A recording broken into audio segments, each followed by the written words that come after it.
Hello, welcome to another Sonic Lab presentation. We're very fortunate in that we've got Nick Bookman here from Novation, who's come down with the Bass Station 2. You may remember we did see the Bass Station 2 at Music Messa, but it was very much kind of like given to people who had only seen it for 10 minutes and didn't really have the opportunity to kind of demonstrate it. So we've got Nick Bookman from Novation, who is you're actually one of the developers of the product, right? That's right, yeah. So how's it all going? I mean, there were sort of firmware issues and what have you, weren't there, before? That's right, there were. The firmware's constantly improving. This is definitely a more stable version than the one that was shown at Messa. Also, there have been some hardware changes that have taken place. So in the video that you took, I know that there were comments online that the sound was very overdriven, distorted, and we've been working to address that as well. So we're honing this all the time, and we're getting quite close to a finished product. It's interesting. One of the questions that did come up was, if it's analog, which it is, why does it need firmware?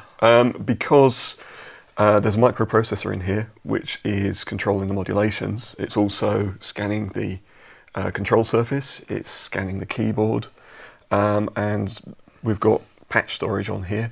So it's storing the patches and there's things like sort of scaling the way that you scale the parameters and that sort of thing. Absolutely, and that's one of the things that is still not quite finished yet. We're still working on that. But this is it in the flesh. So have you got anything? Let's start off with a noise. Let's see what it can do.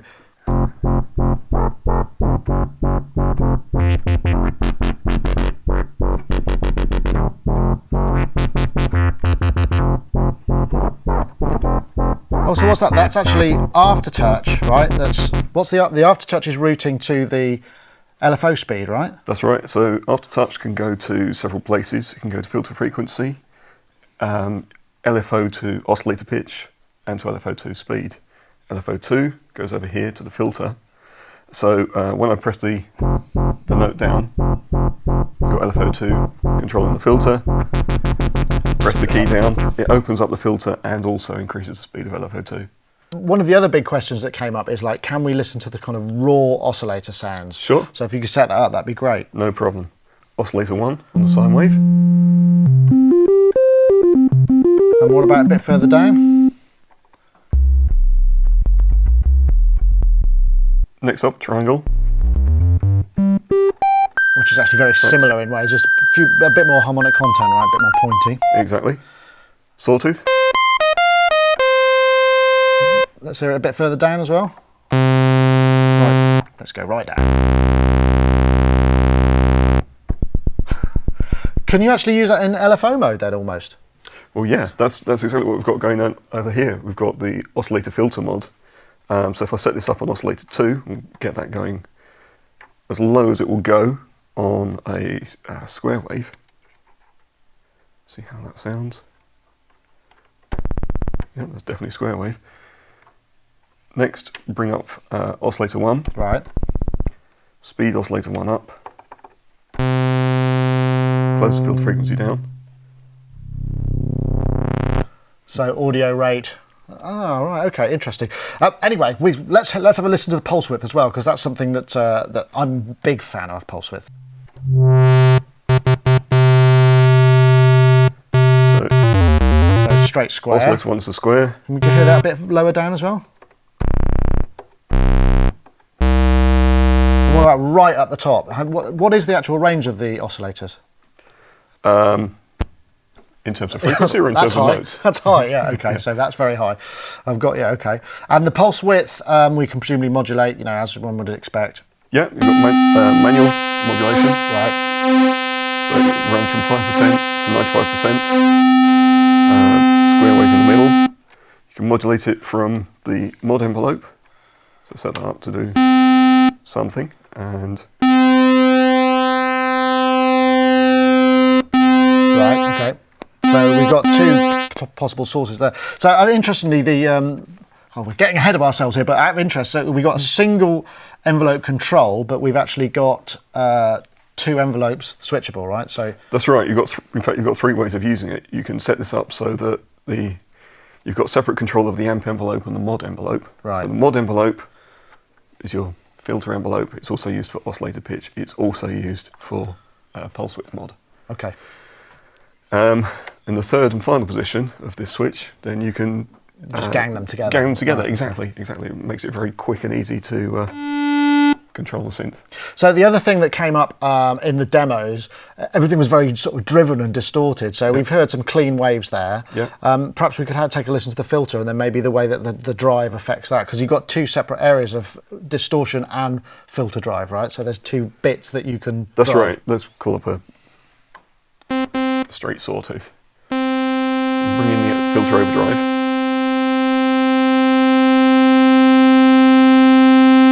The real sonic difference is actually when you've got the filter closed, because the overdrive is pre-filter. So if we bring in the resonance,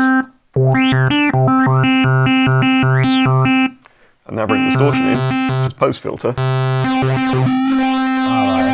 That's probably what we were hearing a lot of in the show environment. That's right. So we've got a couple of types of filters. Let's have a look at the filter, because we've got two types and various modes as well, right? Yep. The first off is the classic filter. Now this is the same filter topology that was used in the original base station, which is a state variable filter. So it comes in 12 and 24 dB slopes. Because it's state variable, what we have included are the other shapes that you can get out of that. So as well as low pass, you've got band pass and high pass. Right, okay.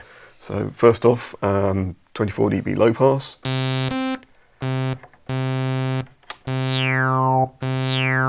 Make sure. And band pass. And high pass. Oh, if we get some resonance on the high pass, so we'll just if we and then take bring it down low. right, so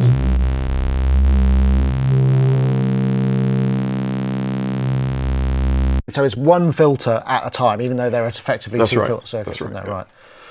And then the other one is just a low pass filter, and it's a diode ladder filter. So it's more of a sort of Roland characteristic, I guess, that kind of 303 type of thing. Exactly. Because the original base station used to be a kind of 303 clone, wasn't it? I mean, it's hard to forget that, or hard to remember rather, that back when the base station first came out, analog synthesizers were on the ascendancy in terms of cost, and it was very expensive to buy stuff and also to be able to play them via MIDI and what have you. So it really did fill a niche, didn't it? It made the base station broke a mold, because not only that, it also added MIDI control, so you could record your controller movements to your computer, which at the time was probably an Atari ST or something. Automation, yeah. The opening times of board. So actually, and so presumably all of these knobs and switches, do they output MIDI control data? They do, and a lot of them actually output 8-bit MIDI data. Oh, so high res. So what the filters are high res? The filters are high res, some of the filter mods are high res, LFO depths, because it sweeps across such a large range, is also in 8-bit, and the mixer sources are 8-bit as well. Ah, right. So speaking of the LFO, can you, how wide is the range? You know, we're talking, low to audio rates? Absolutely. In fact, it's from stopped. So you can shut the LFO off from running, so its modulation is still active, but the LFO is no longer incrementing. Right. And it will run up to roughly 200 hertz. So this is quite a simple patch. Sort of FM sort of quality to it, hasn't it? It has. So on this at the moment, the LFO is routed to filter frequency.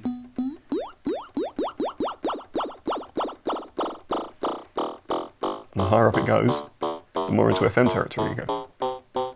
Right. Which if you combine it with the oscillator, you can get some fairly convincing FM stuff. So it'd be, I guess, like a one operator FM synth, almost, or two operator. Two operator, yeah. And can you, and obviously we saw that you can affect the speed of the LFO with aftertouch. Can you do that with the envelope as well to create those kind of evolving FM type timbres? You can't assign an envelope to control the LFO speed, but you can bring in the LFO slowly. So fade it, right. Which is quite a good effect. Okay. You can also slew the LFO. So use one of the on-key functions, because there are extra functions along here on the top of the keyboard, right? That right. allow you to get to some of the sort of deeper and more less immediately required synthesis parameters. Yeah. Exactly. So effectively, LFO slews takes the edges off the LFO shape. It's really effective on the sample and hold. But if you use it on, say we pop this on to a square, and try and slow this down. It's no longer a square, it's more of a fading in and out. More like a sine. So now the faster this goes, It actually sort the of less output. It flattens it, right? Okay. Yep.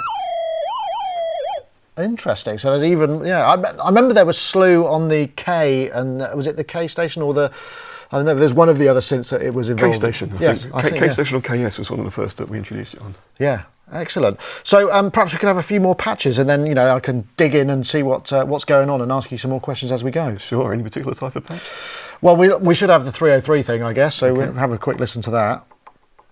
This is the typical sort of 303 sound. It's a sawtooth running into the acid filter that we've got. What we can do is put a little sequence on there. That'll do. Well played, sir. Thank you. Turn the arpeggiator on. Open the filter up with the aftertouch again. The sequence will re-trigger every time I play a note. Does it re-pitch as well? Can you set it so that it transposes? Oh, right. Oh, cool. And so if we start, maybe if you could let that play and mess around with the distortion and the overdrive. Sure. Let's have a...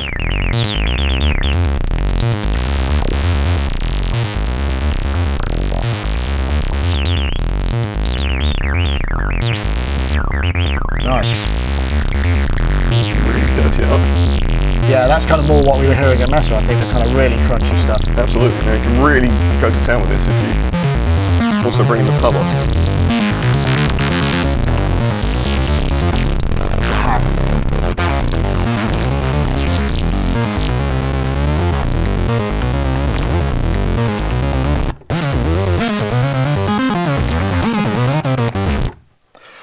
Excellent. So we covered two things there. Let's maybe start with the sub-oscillator, because we've got on all the oscillators, so is there one sub-oscillator or is there a sub-oscillator for each oscillator? No, there's just one sub-oscillator. And that can be what waves? We've got...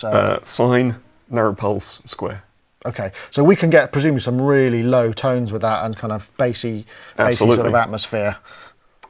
So Wow. This is... Pretty sure that's just one oscillator in there, but if I bring the sub in, which is just one octave below, it's almost subsonic.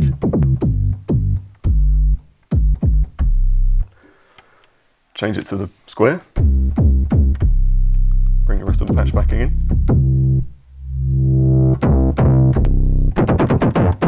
And the middle one is, that's a sort of a pulse width, right? Okay. Yeah, it's a narrow pulse. Narrow pulse. Let's just take that in isolation.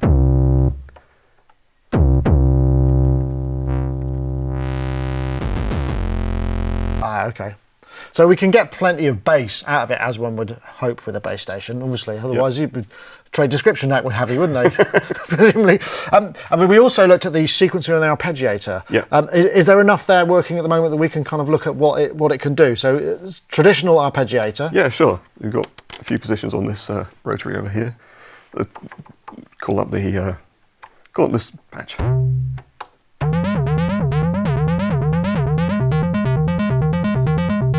Slow that down and latch that. Just picking up the notes from the chord that I just played. 1, 2, 3, 4. Playing descending. Right. Up and down. Up and down, playing the first and last notes twice. Playing it in the order that I played them. Right, okay. Useful if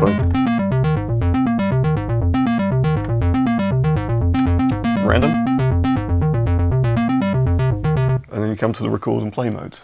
So how many steps do you have in the record and plays? You know, it will record 32 steps. Oh, okay. When you're in record and play mode, the arp octaves, if I go back to say the up and down,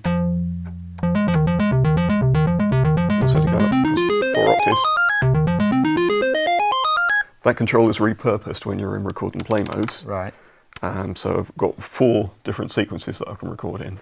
Is that per patch or globally? It's global, but the patch will store a reference to the sequence that you've recorded. Okay.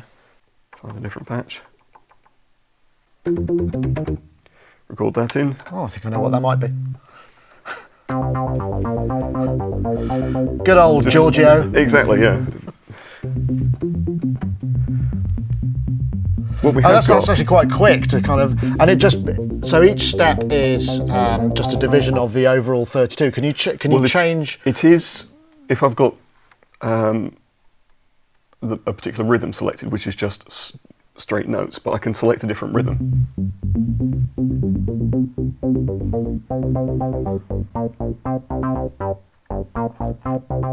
Okay, so that's like an arpeggiator pattern rather than a sequencer, or is that the sequencer part? I'm trying to get the differentiation here. It's a little bit of both. Right. So it's playing the notes that I recorded in the order that I recorded them, according to the rhythm that would also control an arp. So if you're playing something, there's no gaps. Well, you can input rests Okay, right. and tie notes together, which I didn't show. Okay. When I'm in record mode, these two lights are flashing. Yeah. Tell me that I'm in record mode. That's rest, and that's legato. So let's put some rest in. Okay. 16 steps should sound okay. So you basically a button press gives you a rest, okay. And can you swing it? Is there any swing Yeah, aspect? there is. Again, it's an on-key function. Let's back that off probably to there. So I've noticed you sort of bucked the trend a little bit with this current crop of analogues and not put CVGate stuff on there. Any thinking behind that? What's the... Well, one of the reasons is that it would have added a fairly sizable chunk of cost onto the unit, which our end customers would have ended up having to pay. Right, so you've sort of focused on more of the core base station stuff, right? Maybe we could just continue our run through some more patches and then I can jump in with... So just a square tooth to the filter. Some percussion. Okay, that was one thing that did come up, a question that came up in Facebook comments when I said you were coming down. Just white noise? It's just a white noise generator, yeah, but obviously it's run through the filter. You can filter it down as you wish. There's no pre-filter for it, however. And using Oscfilter mod, you can shape it a bit, yeah. Exactly. Okay. All right. Okay, some more? A sort of standard detuning patch.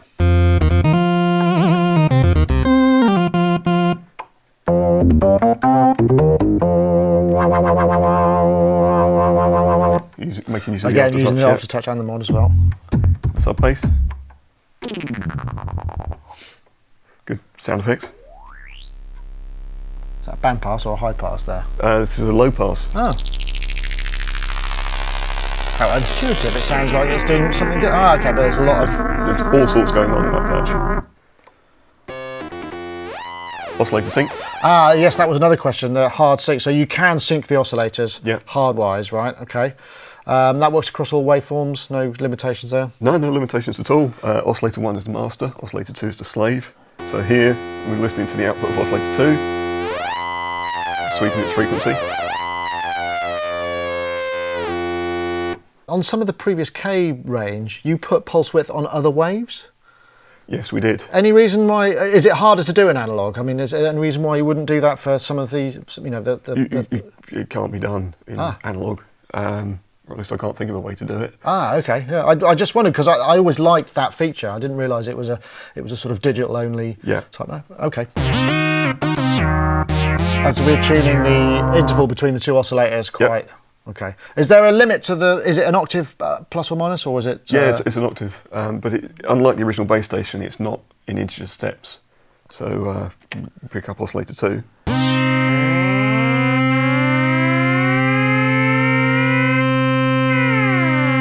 So you can make it wrong. You can make it wrong if you want. You can make it very wrong because there's quite a lot of range in the fine tune as well.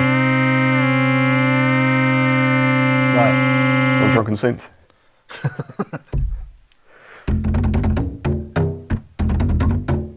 That's got a bit of FM in there as well. Yeah, again, it's FM coming from the Os filter mod to brighten that up. And here's a kettle drum patch. Bandpass sound.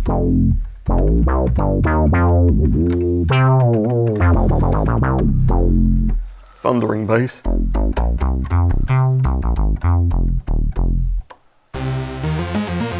But yeah, also good for leads. So I didn't go for a super saw or any of that kind of thing. I guess, again, that's less of an analog thing and more of a DSP thing, yeah? Absolutely, and we've got 2 oscillators that you can detune, so by the time you've got that happening with the pulse width moving by an LFO, you're already up to a fairly thick sound anyway. Right, and we can feed external inputs, and what's the path that goes into the mixer and then via that into the drive and the filters? Yeah, effectively your external input comes in here. It will get routed through the filter, so it will get affected by the overdrive, filter frequency. It needs to be triggered. It does have, you can't route it, it has to be triggered. It has to be triggered, yeah. Okay. And then back out through a distortion circuit. Fantastic. So obviously it's a monosynth, but yep. The original bass station had note spill, so you could hook them together and be able to create polyphonic lines. I mean, is that feasible with this unit? Technically it's feasible. I'm not sure if it's been implemented or something that you could do in firmware. Something could be done, yeah. And would that mean, you could have one master unit that would control the parameters on all the other ones, I guess? Like no behind type yeah, thing. or like the Dave Smith thing, that way you can chain things up and you have to tell it, which one's in charge. Yeah, that would involve more firmware that we haven't planned for yet. When are you planning on having it ready for launch? I mean, what's the is there a specific date you got in mind? It should be ready this summer. And what's the final price going to be? £399 UK pounds. Okay, brilliant. Well, thank you very much, Nick, for coming down and showing us. We do appreciate having the opportunity to see this sort of before anybody else. Always good to have exclusives. Thanks for your time. It's great. Cheers. Cheers. So, see you next time. Thanks for watching.